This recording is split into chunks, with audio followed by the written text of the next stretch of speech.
Have you ever found yourself lying awake at night, exhausted from the day, yet unable to rest because your mind simply refuses to stop?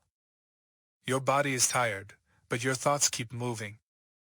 One thought leads to another, and before you know it, you are replaying conversations from the past, worrying about situations that have not happened yet, and imagining countless possibilities for the future. You analyze every decision, every mistake, every uncertainty, hoping that if you think long enough, you will eventually find peace. Yet somehow, the more you think, the more restless you become.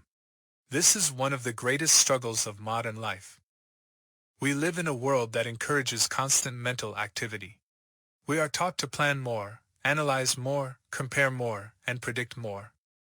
We believe that if we can think through every possible outcome, we can protect ourselves from disappointment and suffering. We believe that control comes through thinking. We believe that certainty can be achieved through analysis. But what if the opposite is true? What if the reason you feel overwhelmed is not because life is too complicated, but because your mind is trying too hard to control what was never meant to be controlled? According to Buddhist wisdom, much of human suffering does not come from reality itself. It comes from our resistance to reality. It comes from our endless attempts to force life into the shape we want it to take. We cling to expectations. We cling to outcomes. We cling to ideas about how things should be. And when life inevitably moves in a different direction, the mind begins its endless cycle of worry, fear, and overthinking. The Buddha observed something profound about the human condition. He saw that the mind is constantly creating stories.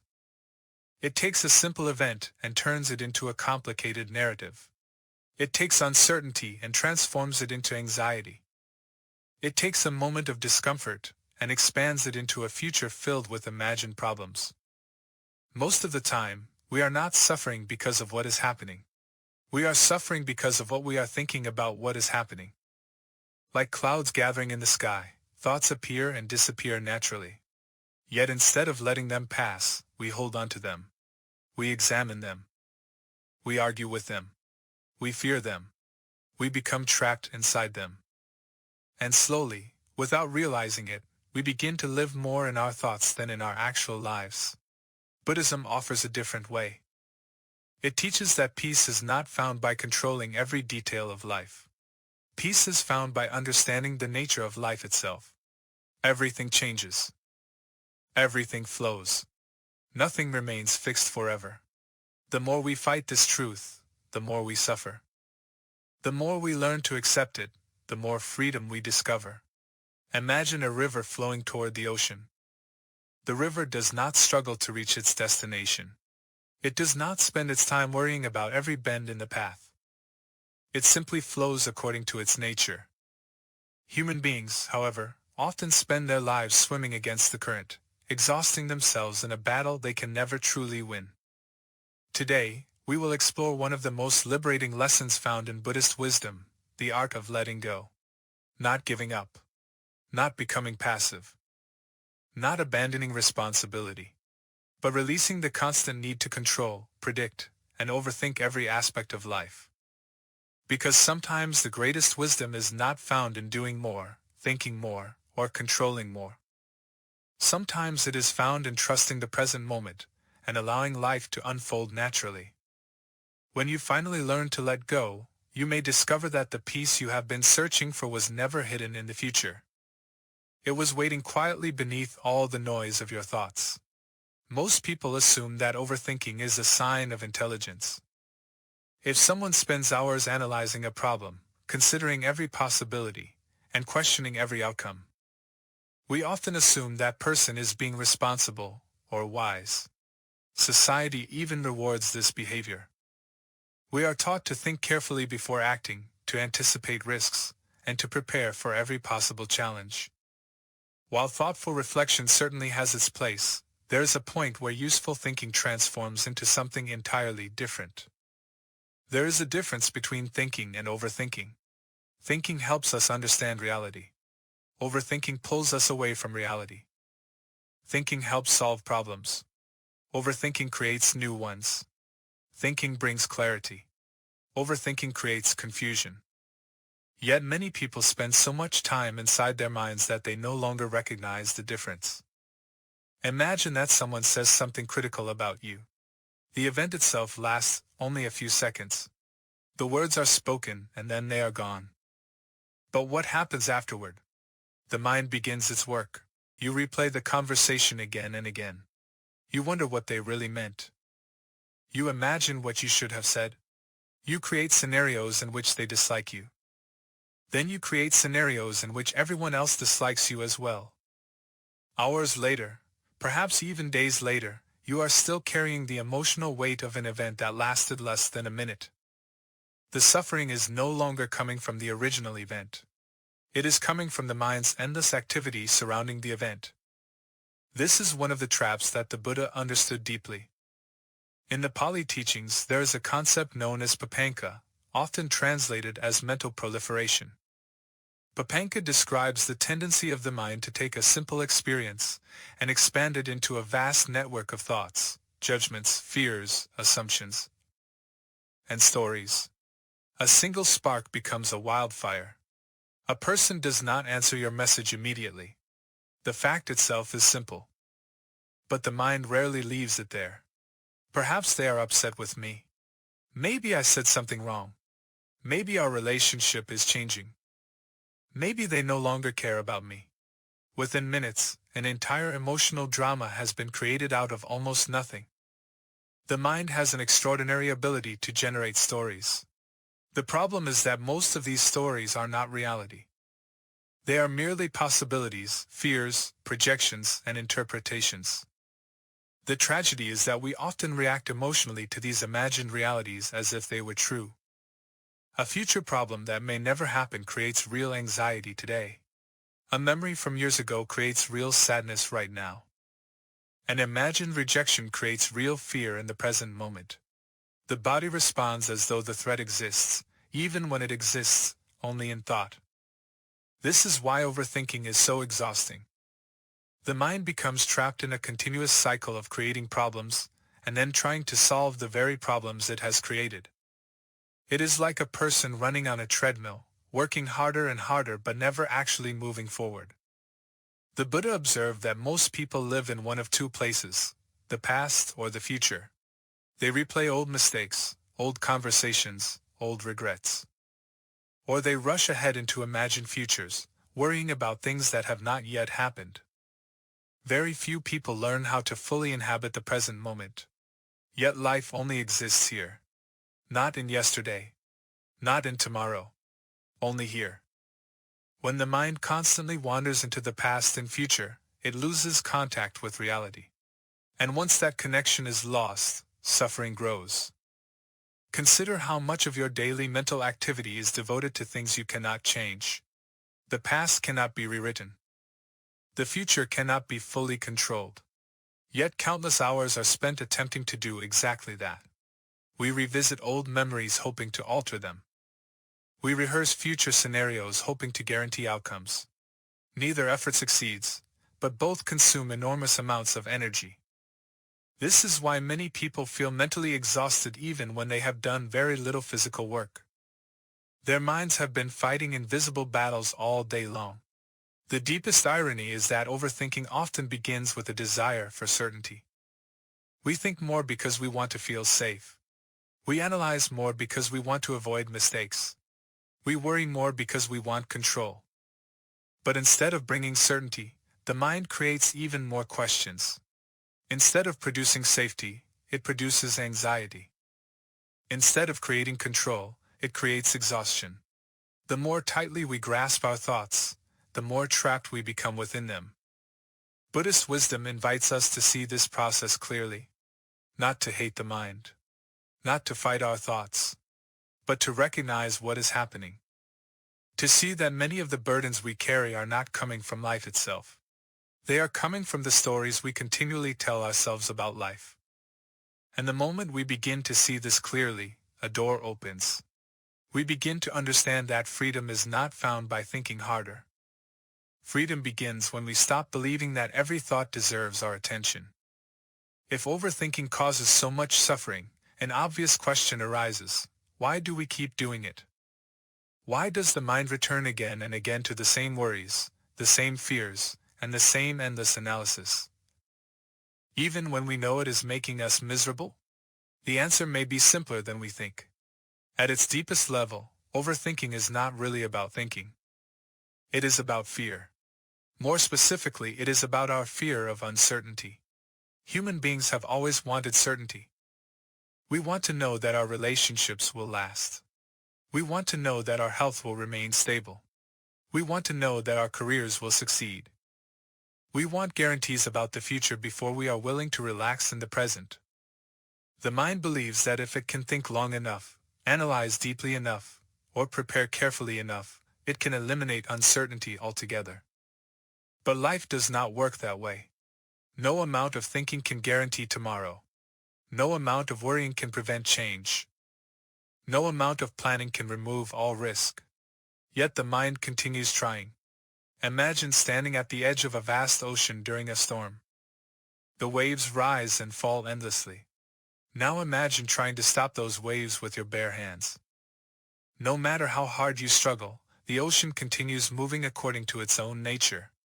This is exactly what happens when we try to control life. Life is movement. Life is change. Life is uncertainty. And yet the mind desperately wants everything to remain stable. This conflict lies at the heart of much human suffering. According to Buddhist wisdom, one of the fundamental truths of existence is anicca, the law of impermanence. Everything changes. Every relationship changes. Every emotion changes. Every situation changes. Even the body and mind we call ourselves are constantly changing from moment to moment. Nothing remains exactly the same. The Buddha encouraged people not merely to understand this truth intellectually, but to observe it directly in their own experience. Every day we witness change. Seasons change. People change. Circumstances change. Thoughts arise and disappear. Feelings come and go. Yet despite living in a world defined by change, we continually seek permanence. We want pleasant experiences to last forever. We want success to remain unchanged. We want loved ones to stay exactly as they are. We want certainty in an uncertain world. And when reality refuses to cooperate, the mind begins to worry. Overthinking is often the mind's attempt to negotiate with impermanence. It says, if I think about this enough, perhaps I can prevent change. If I worry enough, perhaps I can avoid disappointment. If I analyze every possibility, perhaps I can protect myself from pain. But beneath all these mental activities lies the same desire, the desire to control what cannot ultimately be controlled. This is why Buddhist teachings often identify attachment as a major source of suffering. Attachment does not simply mean loving someone or caring about something. It means clinging. It means demanding that reality conform to our preferences. We become attached to particular outcomes. We become attached to specific expectations.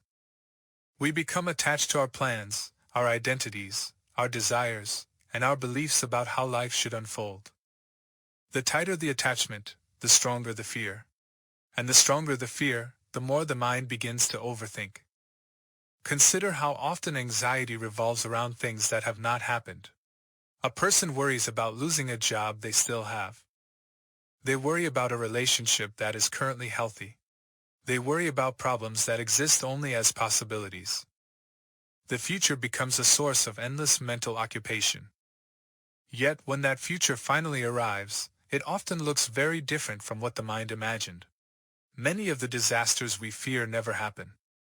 Many of the outcomes we obsess over never occur. Many of the problems we spend years worrying about dissolve on their own. And yet the habit continues because the mind mistakes worry for protection.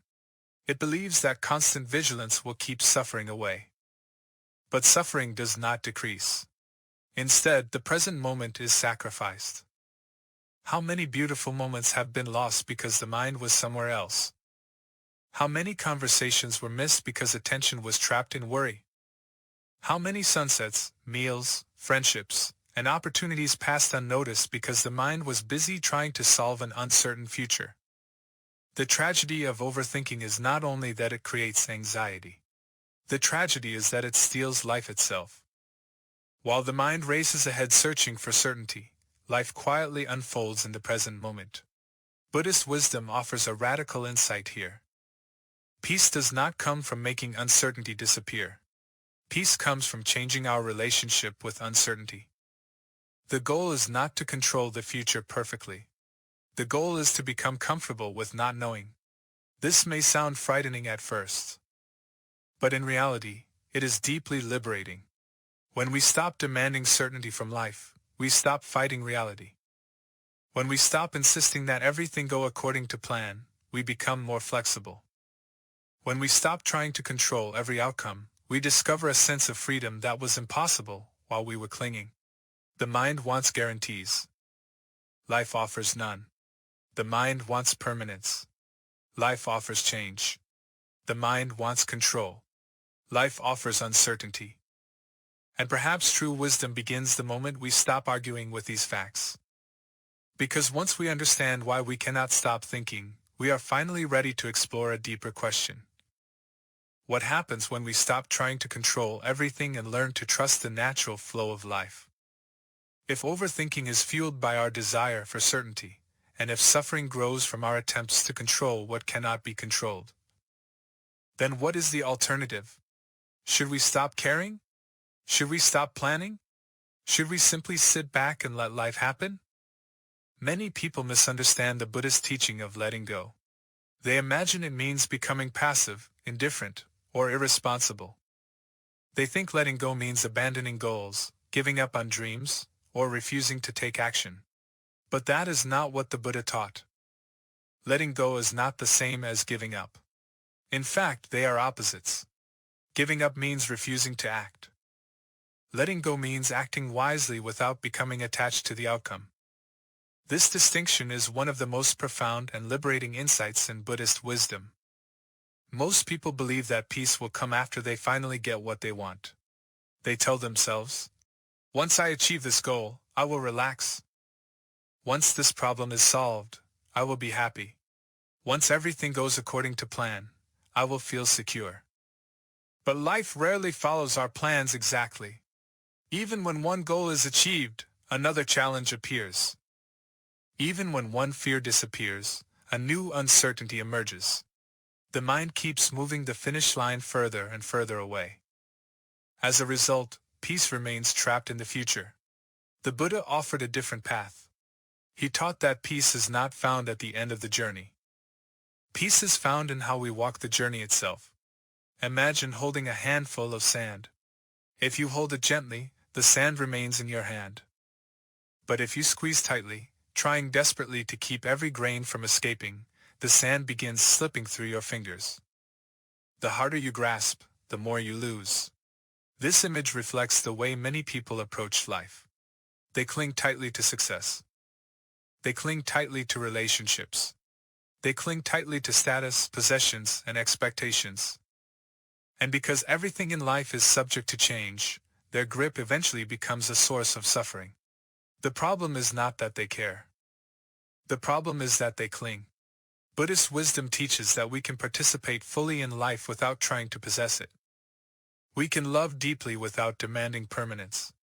We can work diligently without becoming obsessed with results. We can make plans without believing that reality must obey those plans. This is the middle way between passivity and control. It is the art of engagement without attachment. Consider a farmer planting seeds. The farmer prepares the soil carefully. He waters the plants. He removes weeds. He does everything within his power to help the crops grow. But there are many things he cannot control. He cannot command the rain. He cannot prevent every storm. He cannot guarantee the harvest. If he becomes obsessed with controlling every factor, he will live in constant frustration. But if he understands the limits of his control, he can work diligently while remaining at peace. His responsibility is to plant and nurture the seeds. The outcome depends on countless conditions beyond him. In many ways, our lives are no different. We can choose our actions. We can choose our intentions. We can choose how we respond to circumstances, but we cannot control every consequence. We cannot control the opinions of others. We cannot control the future. We cannot control the countless conditions that shape each moment. The more deeply we understand this, the lighter life becomes. This understanding is not pessimistic. It is freeing. Imagine carrying a heavy backpack filled with rocks. Each rock represents an expectation, a fear, or a demand that life unfold according to your preferences. Every day you carry that weight, believing it is necessary. Then one day, you begin setting the rocks down. You release the need to control every outcome. You release the need to know every answer. You release the need to force life into a particular shape. Suddenly, the burden becomes lighter. The world has not changed, but your relationship with it has. This is the beginning of true freedom. Nature offers countless examples of this wisdom. A tree does not struggle to make its leaves grow faster. The moon does not hurry across the sky. The seasons do not resist their own arrival and departure. Everything unfolds according to conditions. Yet human beings often spend their lives fighting against the natural flow of existence. We demand certainty from an uncertain world. We demand permanence from impermanent things. We demand control over processes that are inherently beyond control. And then we wonder why we feel exhausted. The river teaches a different lesson. A river does not force itself toward the ocean. It does not become anxious when encountering rocks along the way. It does not stop flowing because the path bends unexpectedly. It simply responds to conditions and continues moving forward. Its strength comes not from resistance, but from adaptability. The same principle applies to our lives. When we stop resisting reality, we do not become weaker. We become stronger. When we stop fighting change, we become more flexible. When we stop clinging to certainty, we become more resilient. And when we stop demanding control over everything, we discover a peace that cannot be found through endless thinking. This does not mean life suddenly becomes easy. Challenges still arise. Loss still occurs. Pain remains part of the human experience. But suffering is no longer multiplied by resistance. Instead of constantly asking, "How can I make life follow my plan?" we begin asking a different question. How can I meet this moment with wisdom? That simple shift changes everything. Because the deepest secret of Buddhist wisdom is not that life can be controlled. It is that life does not need to be controlled in order to be lived fully. The river flows. The seasons change. The world continues moving. And when we finally stop struggling against that movement, we discover that peace was never found in holding on. It was always hidden in the courage to let go. Understanding why we overthink is important. Understanding the wisdom of letting go is even more important. But eventually, a practical question arises. How do we actually do it?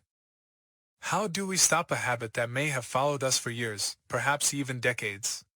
Many people become frustrated at this point. They hear teachings about letting go and immediately try to force themselves to stop thinking.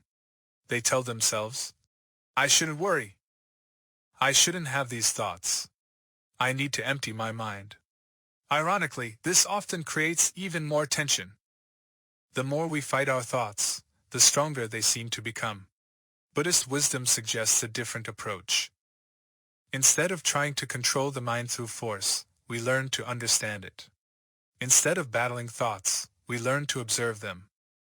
Instead of trying to escape uncertainty, we learn to make peace with it.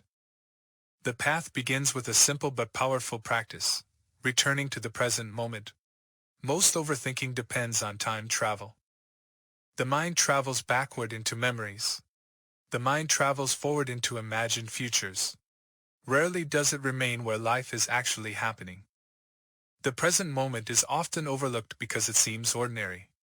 Yet it is the only place where reality can ever be experienced. Right now, as you listen to these words, your breath is moving in and out. Your body is sitting or standing somewhere. Sounds are appearing and disappearing around you. Life is unfolding here. Not in yesterday, not in tomorrow. Here. This is why mindfulness occupies such a central place in Buddhist practice. Mindfulness is not about forcing the mind to become blank. It is about gently bringing attention back to what is happening right now. When the mind drifts into worry, notice it. When the mind begins replaying the past, notice it. When the mind starts constructing frightening future scenarios, notice it. And then gently return to the present. Again and again. Not with judgment. Not with frustration. Simply with awareness. At first, this may seem too simple. But over time, something remarkable begins to happen. You realize that thoughts are not permanent. They arise. They remain for a while. Then they pass away. Just like clouds moving across the sky. Most people spend their lives identifying with every thought that appears in the mind. They assume that if a thought arises, it must be important. It must be true. It must be followed. But mindfulness reveals something different. A thought is simply a mental event. Nothing more. You are not your thoughts. You are the awareness that observes them. This insight creates space. And within that space, freedom begins. Imagine standing beside a river. Leaves float downstream on the surface of the water. Some leaves are beautiful. Some are damaged. Some move quickly. Some move slowly. You watch them pass. You do not jump into the river to chase every leaf. Thoughts can be treated in the same way. A fearful thought appears. Observe it. A critical thought appears. Observe it. An anxious thought appears. Observe it. There is no need to chase each one. There is no need to build a home inside every thought that passes through the mind. The second practice involves developing a new relationship with uncertainty. This may be one of the most difficult lessons for the modern mind. We have become accustomed to seeking answers immediately. We want certainty before taking action. We want guarantees before making decisions. We want the future explained before it arrives. But life rarely offers such guarantees. One of the most liberating phrases a person can learn is, "I don't know," not as an expression of defeat, but as an expression of wisdom. I don't know what will happen. I don't know how this situation will unfold. I don't know what tomorrow will bring. And that is okay. When we stop demanding certainty, we stop creating unnecessary suffering. We begin allowing life to reveal itself gradually rather than trying to force answers prematurely. The third practice is learning to trust the law of cause and effect. Many people waste enormous amounts of energy worrying about results. Will I succeed? Will they like me? Will everything work out? These questions are often impossible to answer. But there is another question that is within our control. What is the right action I can take right now? The Buddha repeatedly emphasized the importance of intentional action. We are responsible for our choices, our words, and our behavior. But we are not responsible for controlling the entire universe. You can plant a seed. You cannot force it to grow overnight. You can act with kindness. You cannot control how others respond. You can work diligently. You cannot guarantee a particular outcome. Once we understand this, much unnecessary anxiety begins to dissolve. We focus on what can be done today, and we release what cannot be controlled. This does not make us passive. It makes us wise. Perhaps the greatest misunderstanding about letting go is the belief that it means losing something. In reality, letting go often means recovering something. We recover our energy. We recover our attention. We recover our peace of mind. For years, many people carry the heavy burden of trying to manage every possibility, solve every uncertainty, and predict every outcome. They live as though constant mental effort is necessary for survival. Then one day they discover that life continues moving forward even when they stop gripping it so tightly. The sun still rises. The seasons still change. The river still flows. And the mind, once given permission to rest, slowly begins to settle. This is not a process that happens overnight. The habit of overthinking was built over many years. Patience is required. Compassion is required.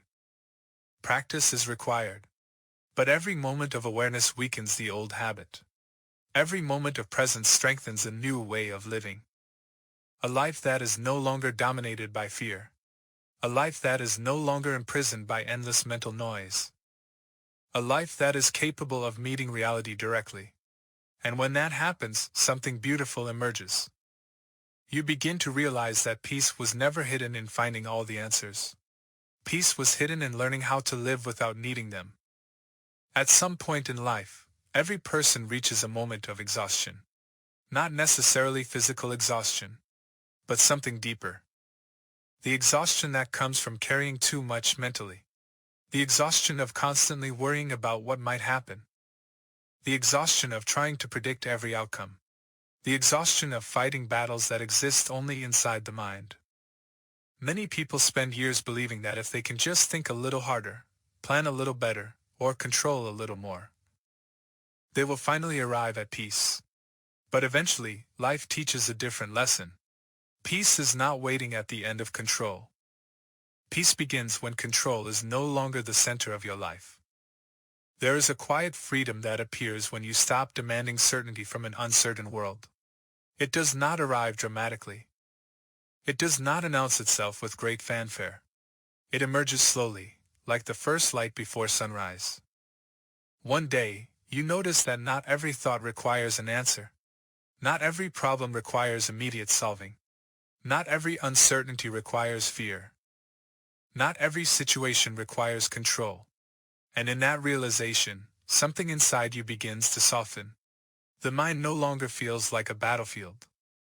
It begins to feel like an open sky. Thoughts still come. Thoughts still go. Challenges still arise. Life remains unpredictable. But there is more space around everything. More acceptance. More patience. More peace. This is not because life has become easier. It is because you have stopped fighting the nature of life itself. The Buddha never promised a life free from difficulties. No spiritual teaching can eliminate change, loss, aging, disappointment, or uncertainty. These are woven into the fabric of existence. What Buddhist wisdom offers is something far more valuable. It offers a way to remain at peace in the midst of change. A way to remain steady in the midst of uncertainty. A way to remain free even when circumstances are beyond your control. Think about the people you admire most. The wisest individuals are rarely the ones who control everything. They are the ones who have learned how to adapt. They are the ones who remain calm when others panic. They are the ones who trust the unfolding of life without becoming passive toward it. They understand a truth that many people spend their entire lives overlooking. Strength is not the ability to control reality. Strength is the ability to meet reality as it is. This understanding changes the way we experience every aspect of life. Relationships become lighter because we stop trying to possess people. Work becomes healthier because we stop attaching our entire worth to results. The future becomes less frightening because we stop demanding guarantees.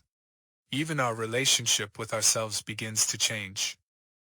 We become less critical, less anxious, less trapped by impossible expectations. For perhaps the first time, we allow ourselves to simply be human. To make mistakes. To learn.